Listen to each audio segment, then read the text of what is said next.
Kementerian Ketenagakerjaan baru saja mengumumkan bahwa pencairan dana jaminan hari tua atau JHT hanya bisa dilakukan saat peserta BPJS Ketenagakerjaan berusia 56 tahun. Kebijakan ini rupanya menimbulkan pertanyaan hingga protes dari sejumlah kalangan, terutama para pekerja. Mereka yang tak setuju dengan kebijakan ini bahkan beramai-ramai menandatangani petisi online. Kebijakan ini tertulis dalam Permenaker Nomor 2 Tahun 2022 tentang tata cara dan persyaratan pembayaran manfaat jaminan hari tua atau JHT. Dalam BLI tersebut diatur bahwa peserta BPJS Ketenagakerjaan bisa mengklaim JHT saat berusia 56 tahun atau saat memasuki masa pensiun. Padahal sebelumnya JHT bisa diklaim setelah sebulan pekerja mengundurkan diri dari kantor. PPS Deputi Direktur Bidang Hubungan Masyarakat dan Antar Lembaga BP Jamsostek Dian Agung Senoaji mengatakan, JHT bertujuan untuk menjamin peserta di masa pensiun. Selain itu juga untuk kondisi lainnya seperti cacat total atau meninggal dunia.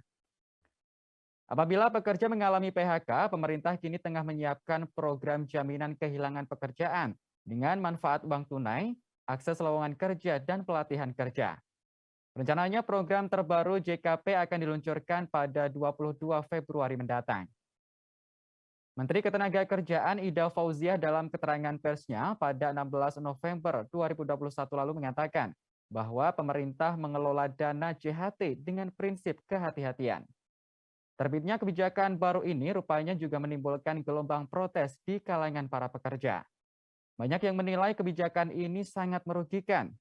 Hingga akhirnya Kementerian Ketenagakerjaan memberikan penjelasan bahwa uang JHT dapat diambil sebagian meski belum memasuki usia 56 tahun.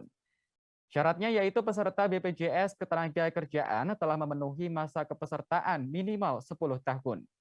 Kemudian nilai uang yang dapat diklaim hanya sebesar 30% untuk perumahan dan 10% untuk lainnya. Meski begitu, berbagai kalangan masih terus memprotes kebijakan ini dengan menandatangani petisi online. Tercatat hingga Minggu 12 Februari pukul 19.20 waktu Indonesia Barat, sudah ada 304.100 orang yang menandatangani petisi ini.